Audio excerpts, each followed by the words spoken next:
Welcome back to another episode of Inclusive Justice, a sacred call to action. I'm Kelsea Hector, pronouns she, they, your local UU non-binary pagan. We're here to unpack the intersection of sacred spaces and justice and how religious communities can orient themselves around action to create more inclusive communities. Today, we're going to be exploring liberation theology, prophetic orientation, and a deep dive into punk theology. Join me and let's push the boundaries of worship with our guest today, John Marx. Thank you for having me. I appreciate it. Do you want to introduce yourself a little bit? Sure. My name is John Marx. My pronouns are they, them. I currently attend United Theological Seminary of the Twin Cities, where I'm doing a Master's of Divinity in Unitarian Universalist Studies, as well as a Master of Arts in Theology and Religion. I currently attend Unitarian Universalist Church of Greater Lansing, father of two, partner of one.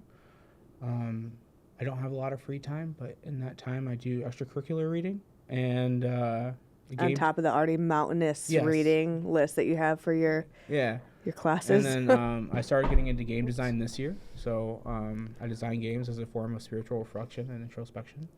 And I'm a co-editor of a zine called Punk.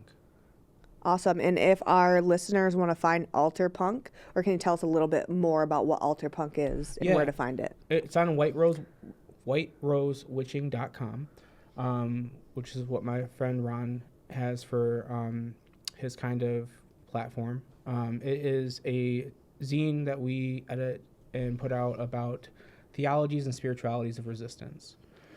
So we explore from different areas, be they Christian or pagan or Muslim or whatever direction you're coming from, as long as it's focused on resistance and kind of revolution and things like that. That's what we're exploring. Awesome. I just want to remind all the listeners, if you were here for the first episode with Roland, our president of Inclusive Justice, you will remember that we refer or try to refer to religious or faith-based spaces as sacred spaces, just to open up the container in which the different communities in which we hold within that definition. Talking about definition, John Marx, before we dive into specific theological frameworks, do you want to kind of explain exactly what God is in the context of your practice as well as Unitarian Universalism, and how does that differ from or align with more traditional views of what we see when we say God? Sure. So we can start with Unitarian Universalism. Thank you for sending me that question ahead of time, by the way. I think formal definitions are really important because God is a key word for a lot of people, carries a lot of baggage, even for Unitarian Universalists. So in Unitarian Universalism, we have a lot of people who don't believe in any God. We also have people who believe in the gods. Maybe belief isn't even the right word. We have people who adhere to a god or the gods, and people who are atheistic or humanistic, who don't hold the word God in the way that we would do in traditional Christian, Catholic, or Protestant spaces. For myself, I've been wrestling with this question about God recently. I believe in the God of Amos, of Isaiah, of Khalil Gibran. I believe in the God of Mary when she sings in the Magnificat in Luke 1. As a strict Unitarian, for me, for how I hold the divine mystery, because it's not one size fits all. No one has the right answer. To me, God is one. But the way I experience God is different compared to, I would say, more traditional contemporary religious spaces. I experience God in a punk show. I experience God at Pride.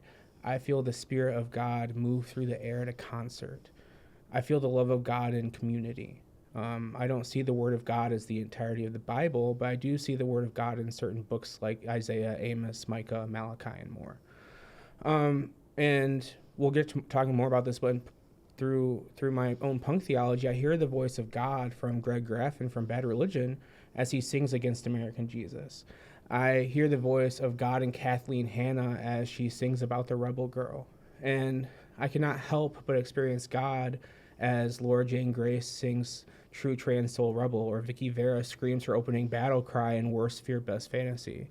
Because God even comes through like Zach De La Rocha from Rage Against the Machine when he screams, "We got to take the power back."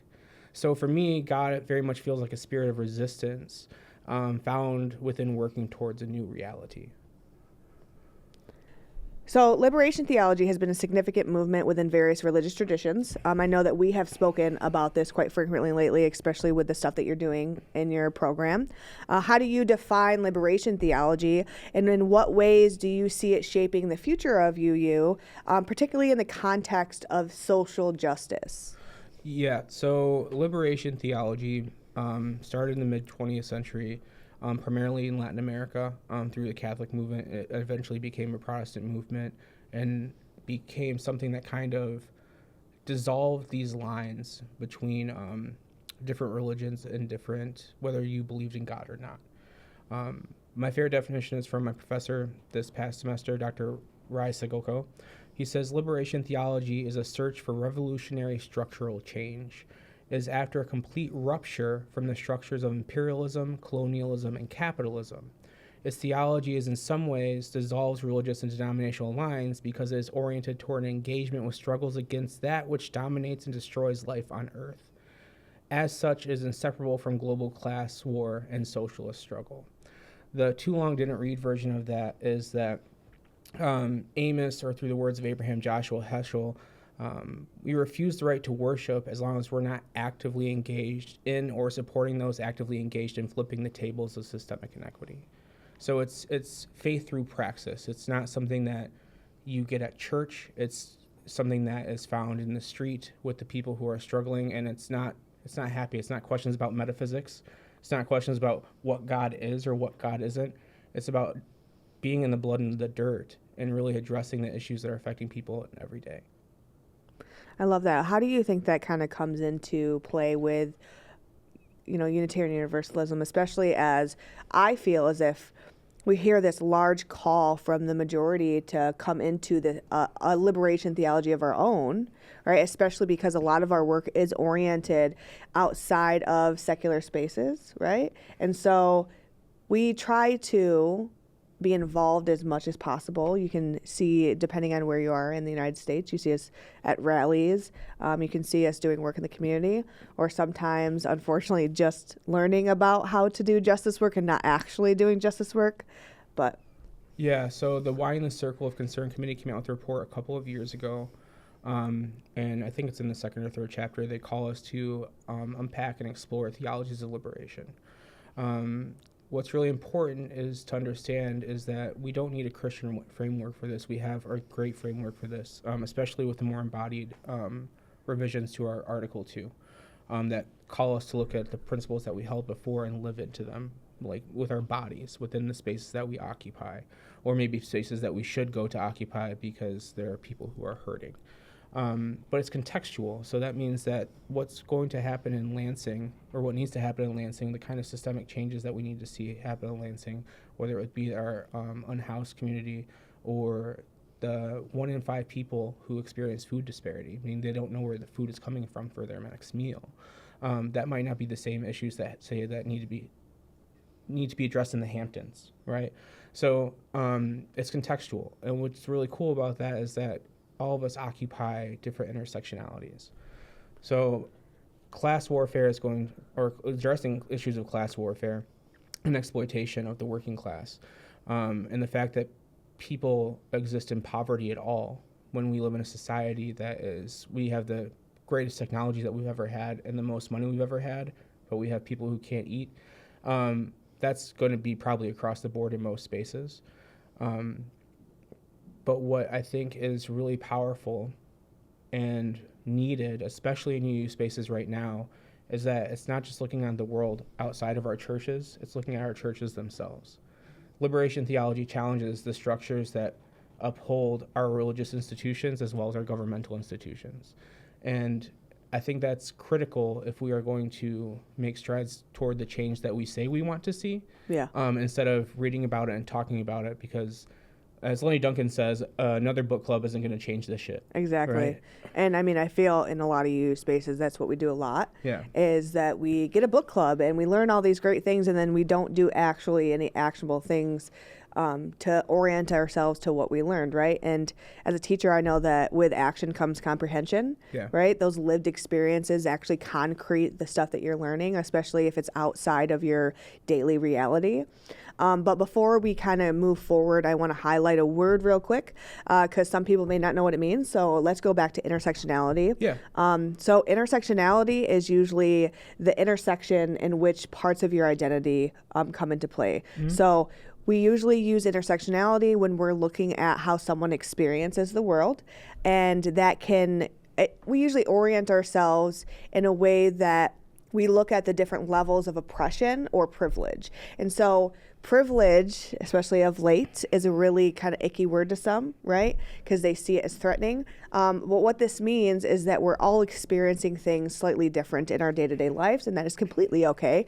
And actually understanding people's intersectionalities allows us to create a more empathetic, understanding space to be in community with each other. A perfect example of intersectionality would be that I am non-binary, right? I am pansexual. I also grew up in poverty. And so my socioeconomic status was very low growing up. And I'm a woman, right? As well, growing up. So there's a lot of intersections with that as you're moving through your life. And everyone has different alteration and different mix of identities. Yeah, it's actually really important too. So like Paulo Freire, people like Leonardo Boff, who's a Latin American liberation theologian, John Sobrino, Beatriz Milano, they all argue that the people who carry those most intersectionalities, especially those intersectionalities of oppression, are in a unique position to really show us the way outward, or the way towards progress. Yes, absolutely. Because the people who are most comfortable at the top have the privilege of turning away from the realities that they have created. So I wouldn't even say turning away. Yes, and that's a yes and situation, because I feel as if, I don't remember who was talking about it, but they were talking about the structures in corporations, and they found that a upper middle class white man who is in a place of authority had a lot of great ideas how to implement change, but they weren't realistic because he wasn't experiencing the day-to-day things that the people on his team were, Sure. right? And so just not knowing, the ignorance of not knowing puts us in a situation where we're blinded, right? We have this blind spot. And so if we want to come up with creative solutions and we want to come up with action in our community, we need all voices at the table to create a whole picture, right? It's like if you're an artist and you only painted with 2 colors instead of 50. But it's like you don't even know those colors exist. Yes, I like that analogy. For example, John Sobrino, who is a Jesuit priest. He's a Basque Jesuit who comes over to El Salvador at 19 years old. Realizes the effects of what then is called the first world on the third world. So we have major companies and nations who are going to Central and South America and taking their resources and leaving a great majority of their citizens in poverty, in death-dealing poverty. Sobrino in Latin America held a position that allowed him to see more than people in Europe at the time. Even though this is only 20, 30 years after World War II, where death rages across Europe. Latin American liberation theologians are ingrained in their community. They're in this kind of, they're teaching each other. The community is teaching them what they need. And then the Jesuits at that time, they opened up a college and they gave them the education, or as Paulo Freire and Pedagogy of the Oppressed call this, conscientization, which is a really hard word to say. But basically it shows people that they have what they need to liberate themselves. Absolutely. Especially the numbers. When a few people control a majority of the power and wealth, it takes oftentimes a giant force of lower middle class, poor, and rural people can make a whole world of change.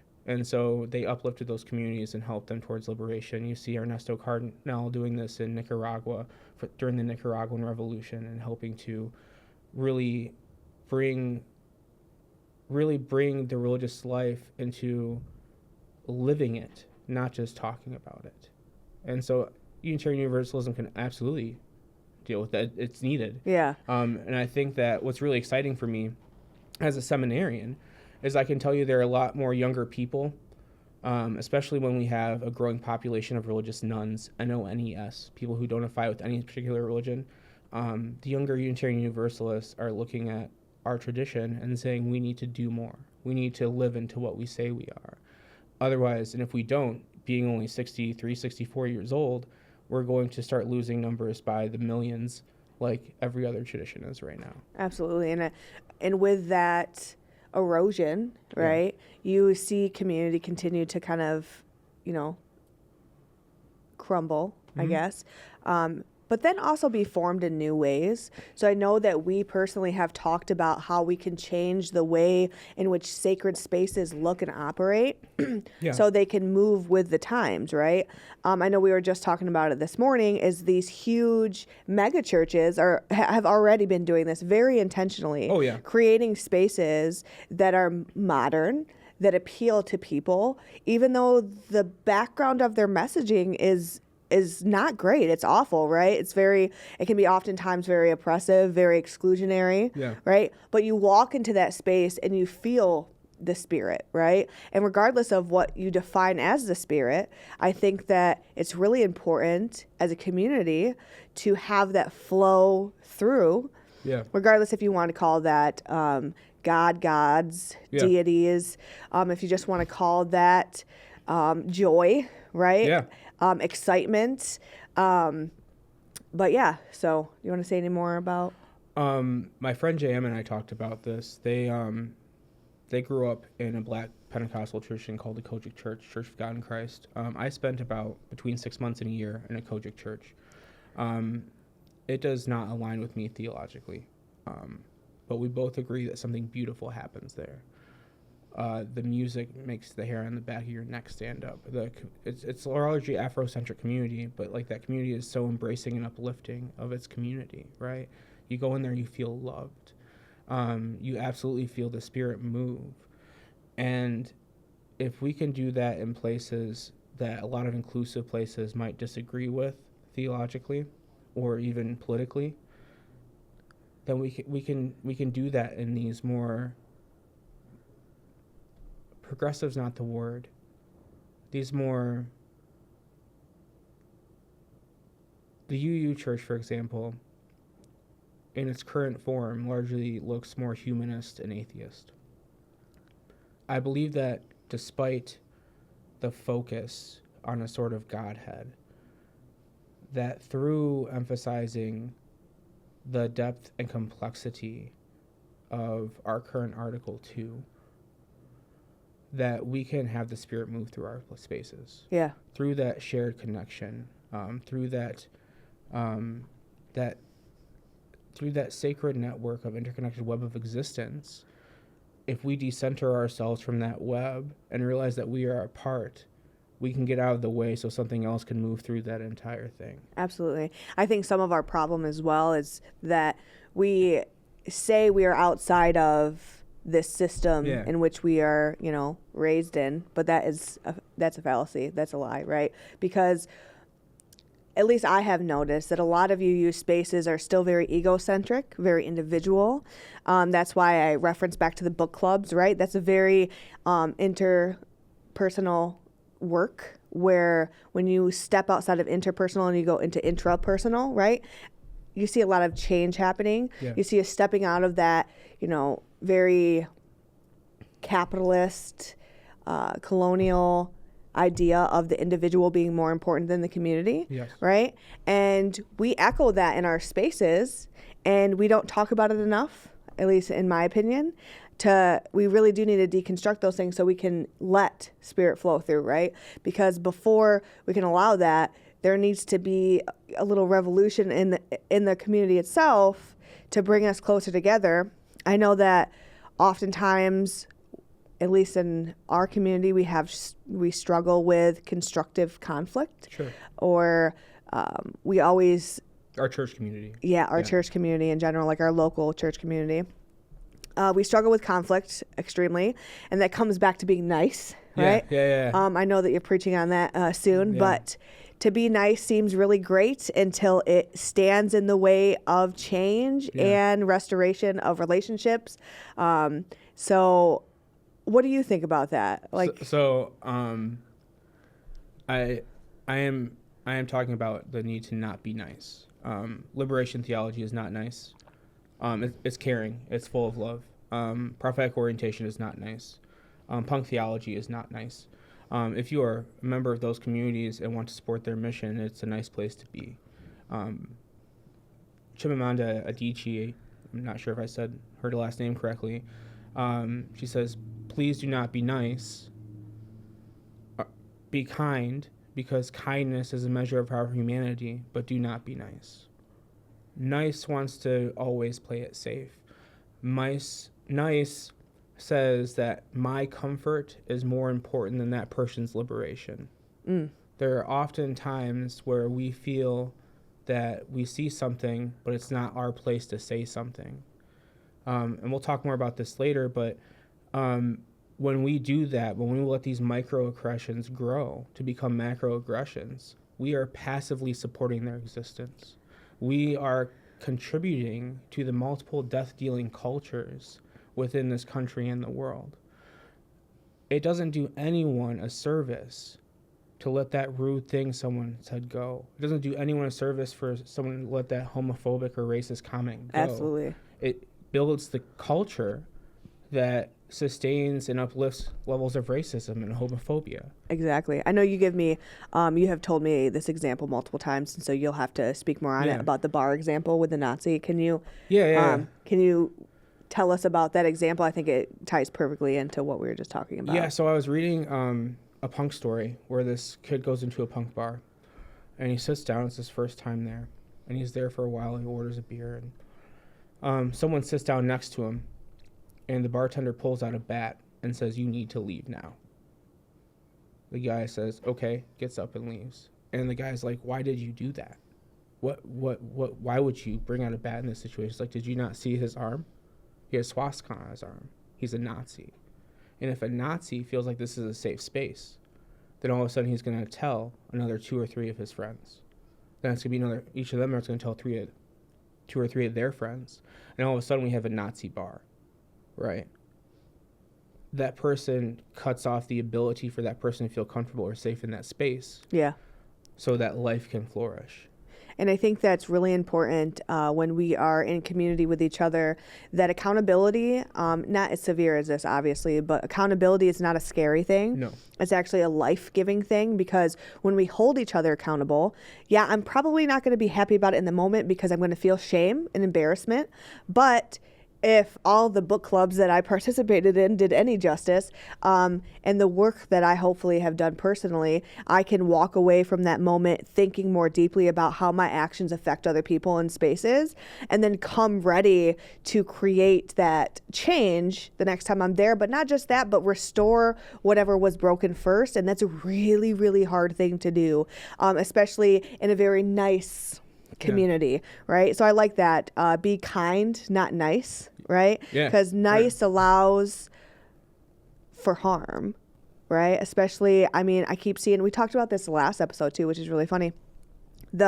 In our families, we often allow the loud, grouchy, disdain voices to be the loudest and not check them, because it's more comfortable to just kind of ignore it and continue on than to address the elephant in the room, right? And that creates a horrible culture.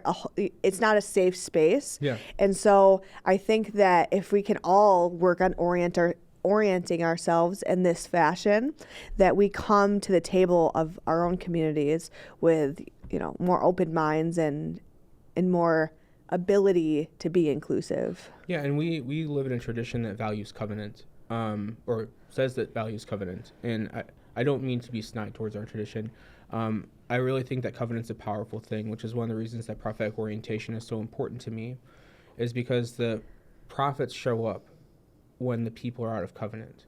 And Ooh, I like that. Can you explain a little bit more about what you mean by that? yeah, so Amos, for example, who I spent a lot of time with, is this shepherd in Tekoa, also kind of raises sycamore trees, and was not trained in prophetic school, which a lot of prophets were. So he didn't have this kind of religious orientation that a lot of other prophets like Isaiah might have had or Malachi might have had. But he sees injustice. He sees inequity. He sees people who are being sold into slavery. He sees people who are starving. He sees people who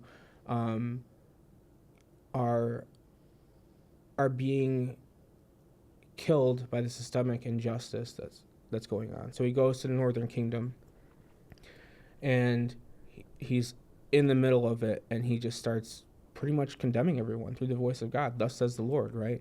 I hate and despise your festivals. Get your sacrifices out of here. Your music doesn't matter because you're in this holy space, but outside of this holy space, you are allowing or directly contributing to the systemic injustice, which is killing people.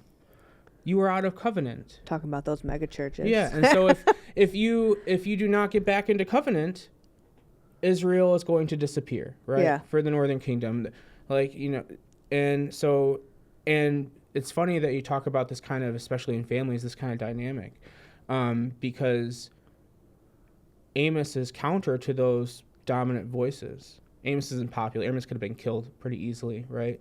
And so the high priest of the time goes to the king. It's like, we can't bear the weight of his words, right? He didn't say anything that wasn't true. He didn't say a lie. Yeah. But the prophets hold up this mirror and confront us with our own reality that we are no longer able to like step away from. Yeah. I want to talk a little bit more about prophets, but in a different kind of orientation as we move into talking about punk theology. Sure. I'm sure a lot of people do not know what punk theology is. I don't or either, may so. have or may have never heard of it before. Yeah. Could first you define what punk theology means and what that has to do with prophetic orientation? Yeah. So punk theology isn't a thing. It's something I'm unpacking through my work in school and in my life. It started as I was doing dishes one day, and I was listening to Green Day and Bad Religion and a couple other bands, and it struck me that something very religious is going on. There's preaching going on in punk music, for example, absolute preaching. Bad Religion and Green Day are great examples with their critique of both the church and society. So you see them kind of doing this prophetic orientation, and just like the prophets, thousands of years ago, punks are largely ignored until, 30, 40 years later, when the things that they've been talking about all of a sudden are very visceral and real for more people than they were before. Yeah. And so I saw this kind of this religious thing happening, and it happens in concerts. It happens in for me, largely in queer and punk spaces. I see it all the time. And so I was like, someone else has had to think about this before. I was shocked to find out not a lot of people had done a lot of work into this. But I found this person named Edward Bailey, who was the teacher of someone I admire named Francis Stewart, and he spent his life exploring something called implicit religion. Explicit religion is the churches that we have. It's the iconography, it's the prayer, it's the Eucharist. It is, for us, like water communion. Yeah. Implicit religion is looking at the rituals and religious observance in otherwise secular communities. So when you opened this, you talked about sacred spaces. Yeah. We've had this conversation. I don't believe in non-sacred spaces. Yes. I believe that all space is sacred. We have to move through that way with this type of like radical amazement and realize that it's incredible to think that we're even having this conversation, or the fact that I have the ability to speak, or that we have facts at all is incredible. With that in mind, every single space is a sacred space. And so when I go into the Avenue for a Pet Me show, that is a church. And if you haven't heard of Pet Me, I suggest stopping what you're doing right now. Yes. And going to look them up on whatever music streaming service that you use, because you will be amazed. Incredible. But for me, when I go to a punk show, that is a sacred space. And punks also have rituals for when they go to shows, whether it's how they dress or the in-between rituals when they sew on a new patch on their vest, Yeah. right? Or when they put up their hair or color their hair. I always tell people that one of the most beautiful things is when you color my hair. It's a very intentional thing. So I will sit there and it feels very intentional, and it's not just a connection between me and you. It's something that's deeply personal and spiritual to me, just as a reflection of who I am. And so the way that people get in the pit and they mosh, right? Or the way that the punk singer will stop and address us in between songs. Yeah. Furthering that connection between the preacher or the reverend and the congregation. Yeah. We saw this happen at Bikini Kill. Kathleen Hanna is an incredible preacher and an incredible storyteller and an incredible connector. That was a sacred space. Seeing Laura Jane Grace live is one of the most holy things I've ever experienced, because you can't help but feel the divine joy radiating off of her. And so punk theology became an exploration of these things, especially in a world where churches are largely disappearing. Yeah. What does it look like when queer community is our church? What does it look like when punk communities are our church? What does it look like when the DIY ethics of both those communities are often doing much more for their communities than the religious communities that are in the same cities that they occupy? Yeah. I think that it's really important that we recognize the break in the limitation to access to what you call God, spirit, whatever, right? So all of a sudden, we see this, kind of deconstructing throughout history, but you no longer have to go to a church and talk to like a priest or, whoever else is gatekeeping whatever access point to whatever you believe in. Yeah. It's more intentionally walk through every day, right? I think that's really beautiful. I want to take a moment too to recognize that this doesn't happen just in punk spaces. No. This is exactly why you see megachurches using music as a way to bring people in, right? Because it is sacred. Music has always been sacred. Yeah. And any time that you find the space in which you can just breathe, right, and receive whatever is around you, I think is exactly what you're talking about. I would love to see where this punk theology goes. Yeah. So I'm sure in the future you'll be coming out with more things in which you can unpack. I know that you have a game that you designed that has something to do with liberation theology. Yeah, and maybe it's on my itch. I don't know that off the top of my head. It's probably johnmarx.itch.io or something. I will send it to you guys so you can put in the notes. But yeah, I had to do a final project for my liberation theology class this past semester.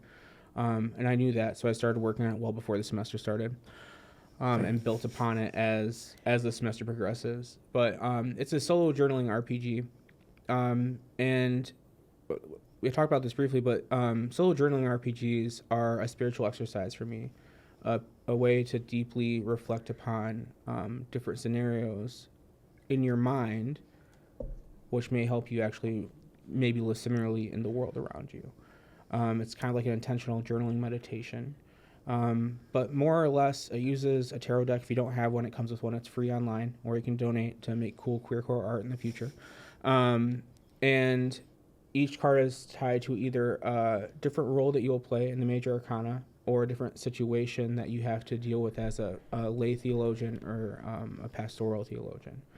And the way that influences your theology. It also encourages you to, when you're creating your character, to list these different types of intersectionalities. It's because you're not just looking through your religious orientation, you're looking at through the world through your entire life. And there are some things that you are going to be directly involved in, and there are some things that you are going to just be supportive of, or maybe reflect on them happening in your city at the time.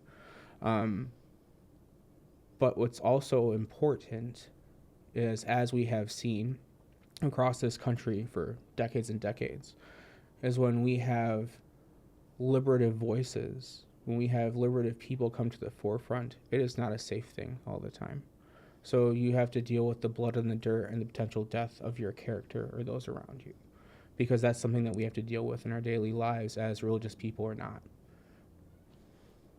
Love that. So I know that, I don't know what word you're going to use, reverend.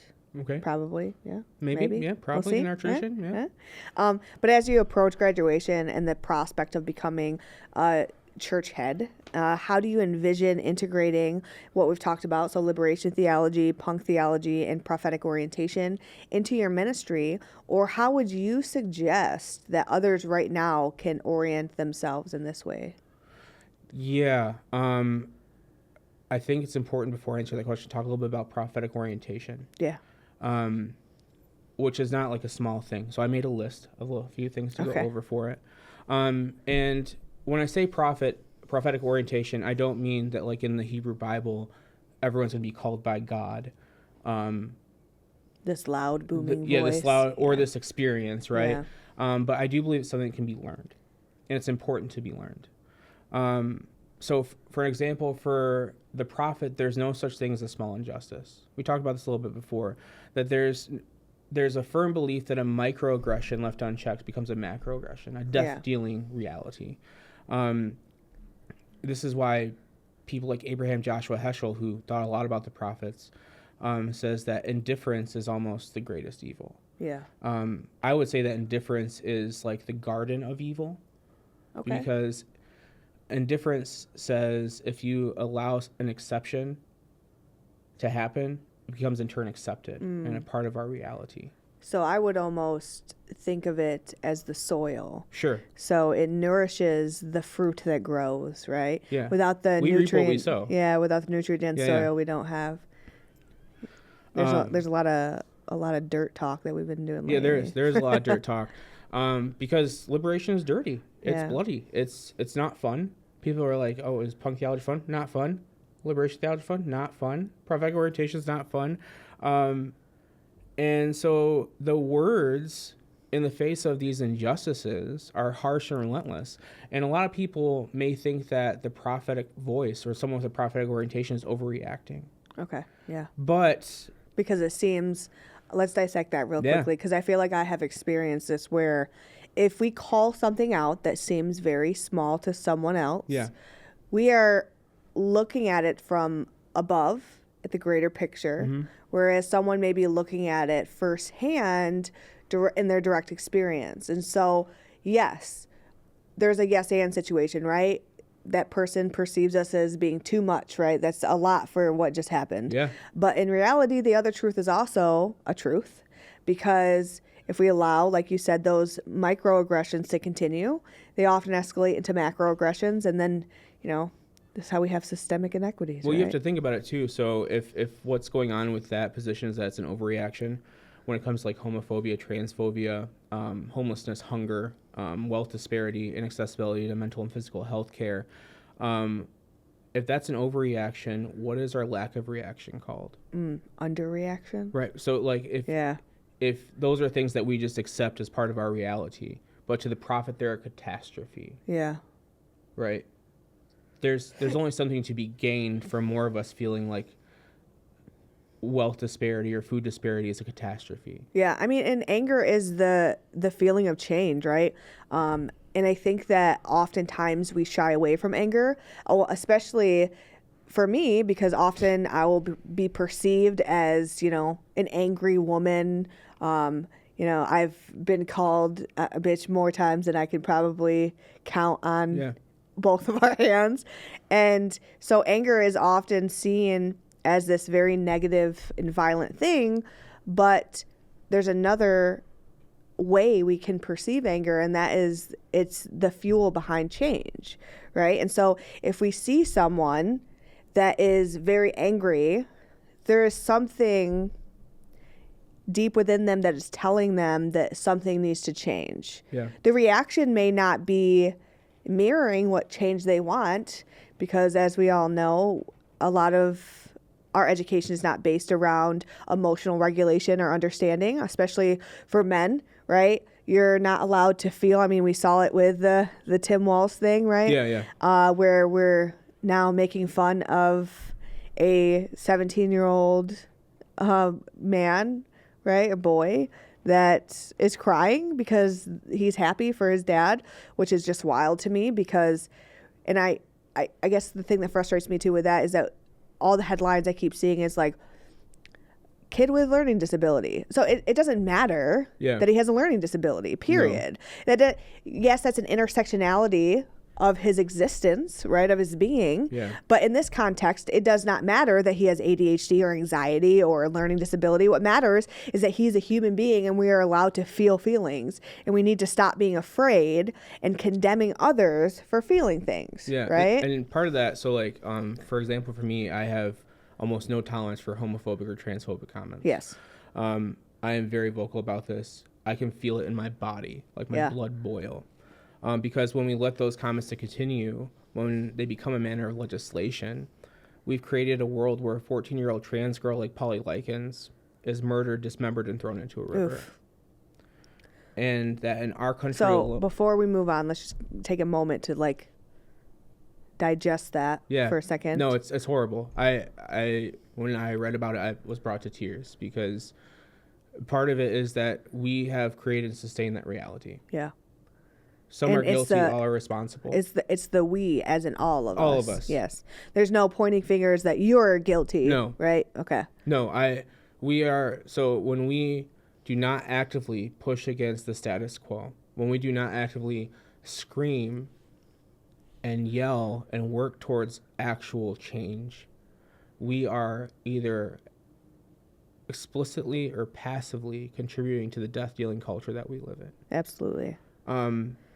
And that's hard because I often think about, coming from the background that I have, there's a lot of time where you think of only surviving, and that is a day-to-day struggle. Yeah. That is not a liberation from system struggle because you don't have the capacity to do that. And so I want to make it very clear that there is no shame associated with the inability of or not having the capacity to put on that mental load and physical load because you are living that systemic experience. Yeah, and it's really important. Like, I don't think that, while I think that everyone can have those conversations with prophetic orientations, seeing a microaggression as a catastrophe, I think that's important. Make racists afraid again is what my friend Ryan likes to say, right?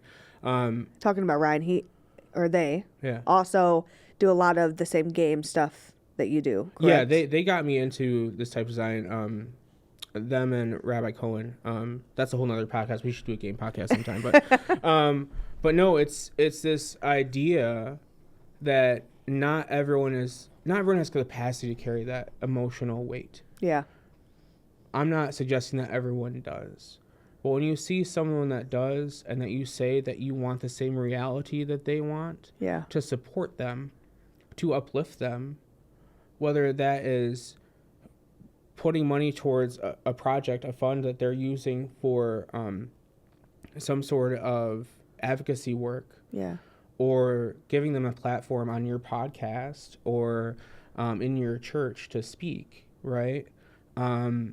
That's a way you can do that. Yeah. And you can also take care of those within your community that are your neighbors, right? You can have those conversations. Absolutely. That interconnectedness, we talked about it before. When we break this lens of individuality and look at it communally, we have to stop putting ourselves in boxes. This is my space, my belongings, my things, my existence, because we're all interconnected. Yeah. I said it on the last podcast that we had, our liberation is all tied together. And part of that work is deconstructing that individual, persona or way we orient ourselves through life. But I want to get back to prophetic orientation. Yeah. And you said you had some more things to share with us. Just a couple. Just that the prophet says that we're all collectively responsible for the reality that we live in, and that they weren't popular because they hold a mirror up to society. Yeah.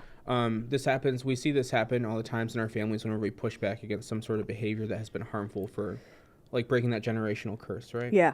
And so when we start to break that generational curse, we are made the villain, right? We are the one who is going to be excluded, maybe not reached out to, those types of things. And so I struggle with that one sometimes too, because I ride a line of those that came before had the capacity and tools that they did. Yeah. Right? Was there harm done? Absolutely. We could sit here and write it out. It would take us days. Sure. That does not take away from the fact that there wasn't a capacity, right? There wasn't a capacity to feel things, to work through things, or the tools necessary to disassemble, right? Because unless someone is like a sociopath, doesn't want to change, there's always like these things in their background, the intersectionalities, the baggage that they bring to the table. And then this other half of me is like, no, fuck that. There is this responsibility and accountability between, you didn't have the tools and the capacity, but also you hurt me. You hurt others, and there's accountability for that. And we can't continue to move through life without caring for one another, right? Because that's what happens. Your intention is great, but your impact is garbage. Yeah, something incredible happens though too. So I've been thinking, we've had this conversation a lot of time with the way that thought develops, or the way that we thought before is different from the way that we think now. Yeah, so like I call that an ego death, right? Yeah. So we have multiple ego deaths within our life, and the capacity for which we can carry changes with each ego death that we kind of experience. I mean, even historically. So bigger picture, not personally. Yeah, and so I thought about this recently, how even liberation theology at first doesn't address things like gender, sexuality, things like that, right? It wasn't until I think the 80s when women are like, maybe you should think about our specific needs as women in a male world, right? And that was still exclusionary, right? Because the white feminist movement was exactly that. It was white feminist, right? In this capacity, I'm talking about like the African and the Central and South American and Asian theologians who are at like things like EATWA, which is a giant conference for liberation theology, to be like, what are we doing correctly? What are we not doing correctly? Love that. And so women are like, you have been leaving us behind. You say that you're addressing these multiple forms of systemic inequity, but you haven't looked at our situation. And then you have, 10, 15 years later, you have queer trans body theologies popping up. Yeah. They're like saying, you took care of women, but you didn't consider the queer people in your life. Or even if we're talking about, the gay rights movement that excluded trans people. We talked about this recently. And that's the important part, is what I'm trying to say is that the more connected we are, the more stories that we are bombarded with, the more things we're going to consider. Yeah. And so that allows us to say, like, I might be more focused on LGBTQ spaces in my life as a queer person. Someone might be more focused on the Black Lives Matter aspect. Yeah. Other people are like, what about homelessness? Yeah. Right? Not one person has capacity to do all of those things. No. But what's important is that in our context, in our personal, situational, cultural context, what we have the capacity to do, we're addressing.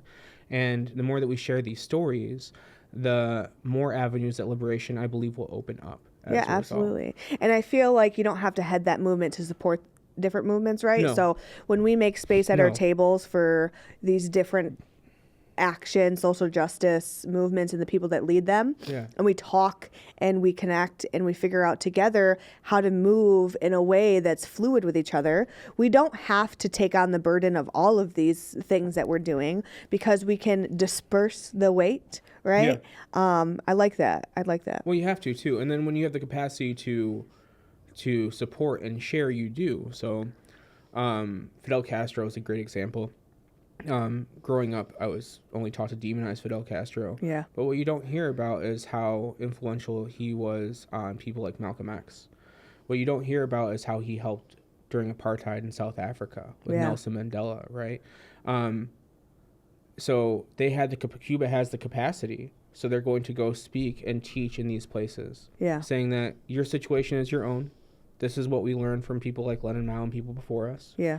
But let's do this in your area with what you need to be done. How can we support you? I had a conversation with a person I was in class with, and they said, I'm worried I don't know my place is in all of this. I don't know that it's my space to be this leader or this place capacity. Yeah. And I was like, for every Malcolm and Martin, there was a Howard Thurman. Howard Thurman is the spiritual person. He's the caretaker. He's the one who helped them continue to have strength while they're going through this work. Not everybody can afford to be Beatrice Milano or a John Sabrino or Ignacio Ellacuría. Yeah, behind that one person, there's like a whole network. Yeah. Incredible. And you have to have that. And that is not less important. Yeah, absolutely. Because I can't imagine the weight that was placed on John Sabrino when he lost 6 of his Jesuits who were killed by the El Salvadorian army, as well as 75,000 mostly civilian men, women, and children during the El Salvador Civil War. He was the only one left of the people who helped build that up. That's not for everyone to carry. That's heavy. Yeah, it's incredibly heavy. And the fact that he continued on to do this work throughout his life is incredible. And I feel like we can do that even on a smaller scale. So we're even outside of talking about revolution and liberation and stuff. When we disperse the burden in which we carry with our community, we often find that it's a lot lighter, right? And then we have capacity to aid those who carry too much, right? To take some of their burden and allow them to move smoother through the world because we have the capacity to just take a little bit more from them. And I think that comes back to your question with how I hope to kind of implement this in whatever ministry looks like to me in the future. Yeah. So I want to challenge whatever community I'm with to take on their local issues, whether that's 1 or 3, or however many that we have the capacity for. And vice versa, right? Yeah, absolutely. Like, and challenge ourselves for the ways that maybe we have fallen short. This isn't a year 1 job because I need to establish a relationship with my community first. But this is the big dream, the long game. The dream is that what happens when we have a church focused on one issue with, say, 300 people or even 50 people, that those 50 people didn't exist in a capacity before behind this issue. Yeah. How much further does that go with those 50 people? How much further does that go with 350 people or 1,000 people? Mm-hmm. And what does it look like to really step outside of the pews and the walls and to get to know your neighbor's name? How many of us don't know our next door neighbor's name? Yeah. How many of us don't know our across the street neighbor's name? We are seemingly super connected technologically, but disconnected physically. Yeah. And I think technology allows us to create an echo chamber. Yeah. And so I'm not saying, I struggle with this too because a lot of my, family is conservative. Yeah. And that's not a problem except when it comes to oppression and the right for someone else to exist. Sure. And so outside of that, I think we all could do with learning how to be in community with others that do not agree with everything that we think and do, right? To be challenged, even taking out this idea of I'm right and you're wrong. Yeah. Outside of the right to exist. Yeah. And oppression. But I like that. What challenge do you think do you anticipate with having this orientation going into hopefully getting your first church? And I think we've already seen a lot of, at least in UU spaces. Yeah. It happened with a lot of the pushback for our Article 2 revisions. And for those of you who are not Unitarian Universalists, we don't carry a creed, like a we agree or we believe statement, but we do have a set of principles or values that we say that we want to try to live by. Beforehand, they were pretty sparse, just like single sentences. For example, we hold to the inherent worth and dignity of all people. Yeah. Right? That's a great thing to say and a better thing to do. But what happened with our revisions is that instead of these short little quips that we had as reference points, we have these more embodied descriptions calling us to live a more religious life. And a little bit more context too in the UU faith. We're supposed to come back to this Article 2 and revise it 15 after years. 15 years. Yep. And the last time we did this, it did not happen. Correct? The last time we did this was in 85, and it did happen. Okay. What happened is that the last time that we came to add something to our principles was the 8th principle. Yeah. And that did not happen.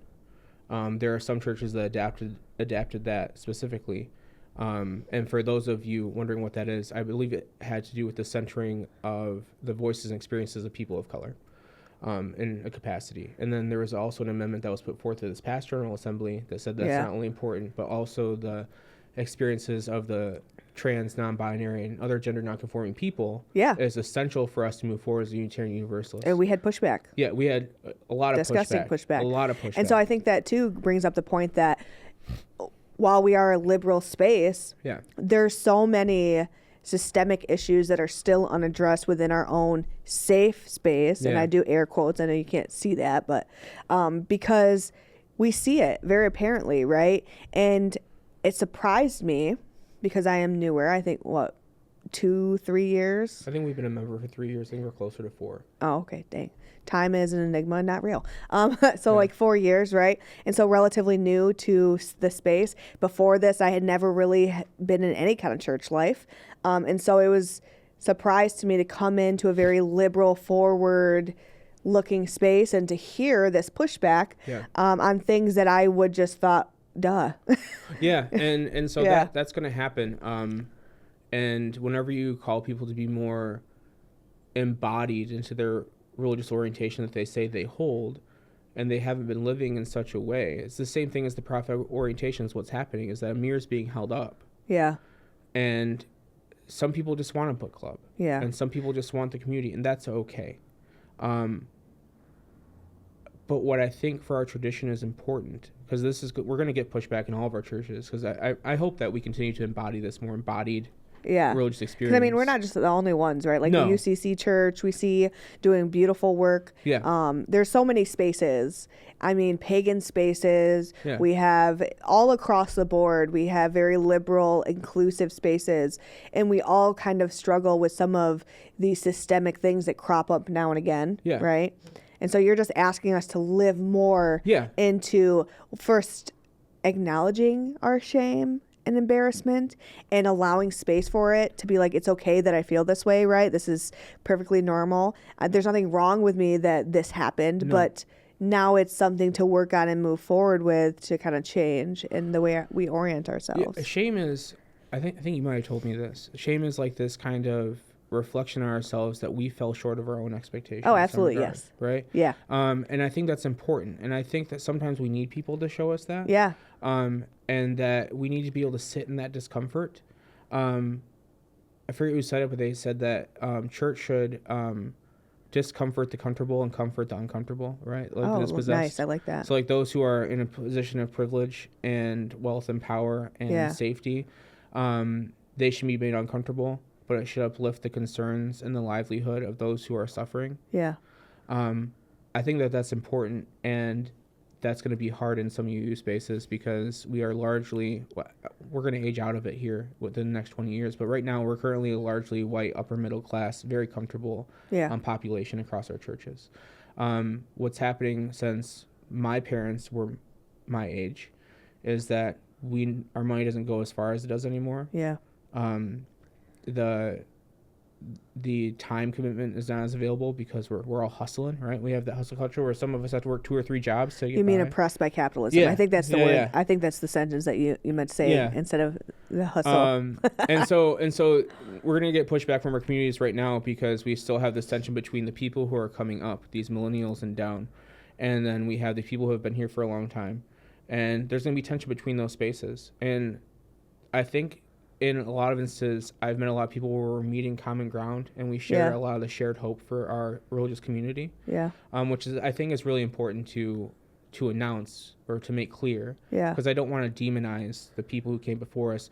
We wouldn't have a Unitarian Universalist church without them. Right?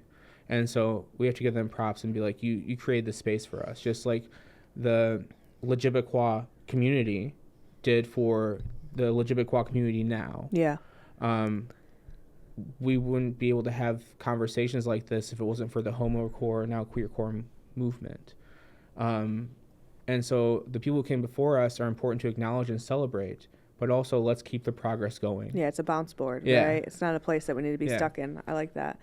So as we kind of wrap up this conversation, which has been great, thank you for coming on, are there different examples, action items, hopes that you can give either prospects of, faith leaders or actual faith leaders right now that can orient themselves in this way? Like, what tangible things can we do? What can we do? We can start doing. That's the biggest part. We can take all those beautiful books we've read, all those articles you've read about different levels of inequity, and get up and stand up, in the words of Chuck D, to really address those things, to push back against them. I mentioned earlier what it would look like if I only had 50 people behind an issue. Yeah. If I have a congregation of 300 people, 1,000 people, 2,000 people behind an issue in a local community, that's a hell of a lot of change that's possible. People don't like to be uncomfortable. Protests and demonstrations make people uncomfortable, occupying space.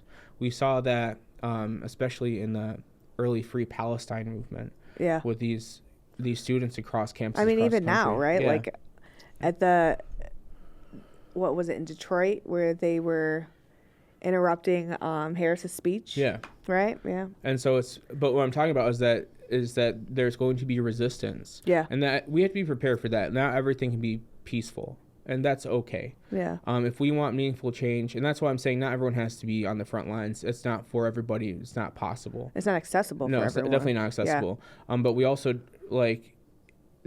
it takes certain people to be willing to risk their bodies and their lives for change. And we saw that with kids being body slammed, right? Yeah. And thrown down, bones being broken. We saw that with different political and religious leaders getting their heads bashed in. With a bike? Yeah. And so it's like those things. So getting up and doing something. And if you're not able to be on the front line, support in whatever way possible the spirits, bodies, and abilities of those who are willing to do that. Because what we're doing isn't for us. I'm much more concerned about the future our children are going to face in Absolutely. 30, 40 years.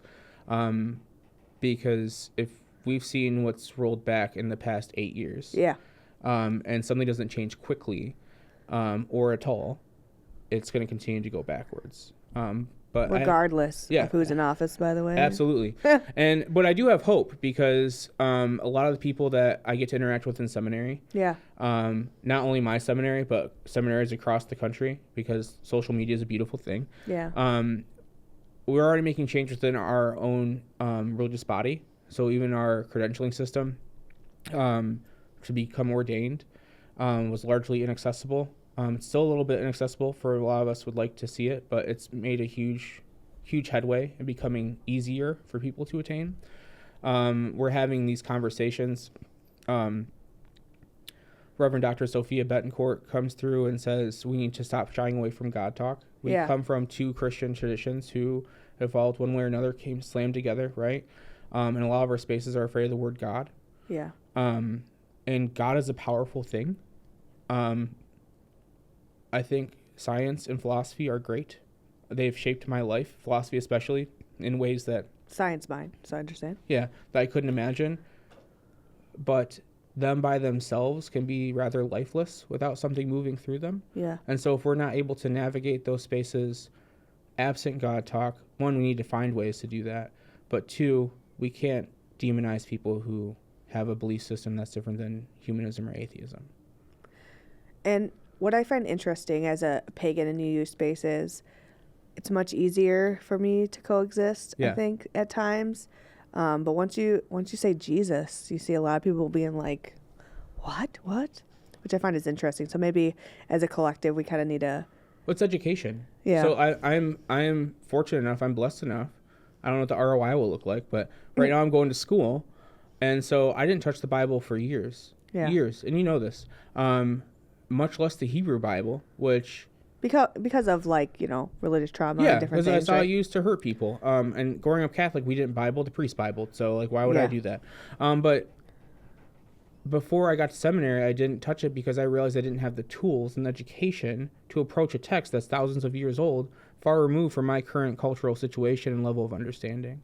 So what happens is when we have people who are not familiar with the currents of justice and a want for reconciliation and a want for to end estrangement between ourselves, God, and the world around us, what happens is we see a book, it makes us feel bad, especially the word Jesus if we came through evangelical or other non-denominational spaces, because we've seen that word and that person used to hurt people. Yeah. Which is why at the beginning of this, I talked about how I think that Greg Graffin from Bad Religion, when he sings against American Jesus, Yeah. it's like right on the nose, because we have a lot of Jesuses running around, for example, that have hurt a lot of people.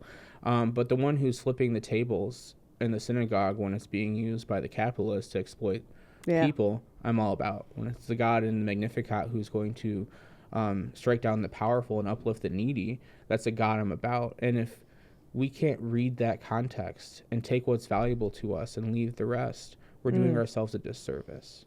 You don't have to believe in God. You don't even have to like the word God. But if you discount an entire tradition that has wrestled with the existence of humanity for thousands upon thousands of years, and you think that science is going to do that for you, to wrestle with the human condition instead of